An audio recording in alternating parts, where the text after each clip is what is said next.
An ABC investigation has uncovered some sneaky tactics electricity retailers are using to gouge customers.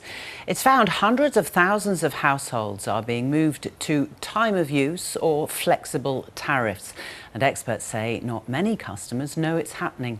Christopher Zinn is a consumer campaigner and joins us now from Melbourne. Good afternoon, Christopher. What's happening here? What is the range of tariffs? Well, we used to just have simple tariffs, which people didn't even understand then in terms of a daily supply charge and a usage charge. Now there is time of use, and there are these new demand tariffs, which go along with smart meters. Now, the federal government wants to move us all onto smart meters, and there's been a rollout going on for various years. And more people are finding themselves on these demand tariffs, which can make it more affordable. But really, you need to understand how they work and shift your use through out of peak times to lower peak times. And of course, people don't understand it because there's been no consumer education. I'm sure the power companies have sold out lots of glossy brochures. Frankly, we know people don't read those. So there is a real gap in understanding. That means that people aren't taking advantage of the technology. All right, then help us understand, in very simple terms, what is a demand tariff? How does it work? The idea is one of the big drivers of higher electricity costs over the years has been the cost of the pole and wires. So when there's times of high demand, you've got to have reliable electricity. That means lots of poles and wires, big cost. So if you can shift people away from those peak times by having a slightly higher tariff of those times, that should reduce the overall burden of that infrastructure to everybody.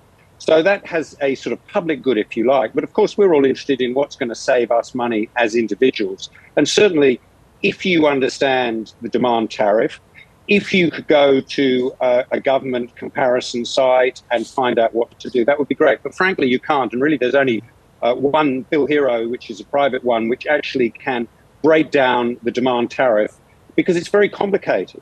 And it's so complicated, that's the problem. People do not understand it. So I think actually there's nothing wrong with the technology. Smart meters can really help us. But at times of transition, many consumers need their hands held. And frankly, that hasn't happened enough. And I would just say those people who can use smartphones and apps can make the most of this. Help your mum and dad with it because if they might have problems with it. But there's a whole bunch of people who don't and don't even know they're on demand tariffs. I'd say look at your last bill, paper or online, however it came. See if you're on a demand tariff. And then speak to your supplier and try and get some information, because the more you know, even a little bit more that you know, is going to help you save. This change is happening whether we like it or not.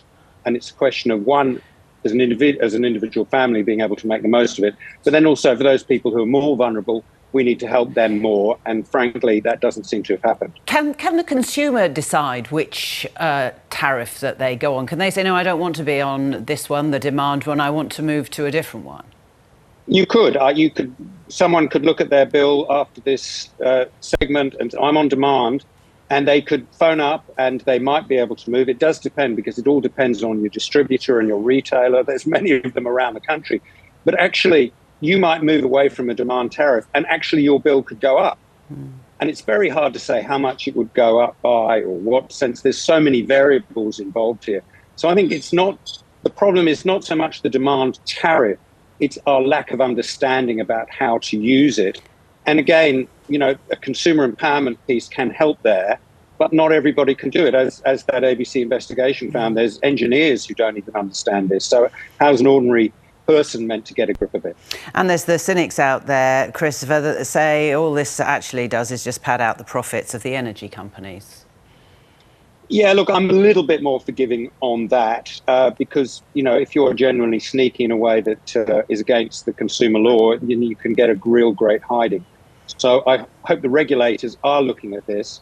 But frankly, it's the same old story. You can wait for the government to try and save you money. I never wait for that. The more action you can take as an individual, or you can help other people who perhaps aren't so savvy with the technology, the more you're going to help them help themselves. So I think there will be change and reform in this area. Go to those websites, those comparison services. There only seems to be one that can actually help you to work this out. I'd say don't panic too much. Some people might be able to get off demand tariffs, but as I say, that could actually put you on a time of use tariff, which could end up costing more. And of course, then there's government rebates and things going up. It's very hard to know what your bill is going to be anyway.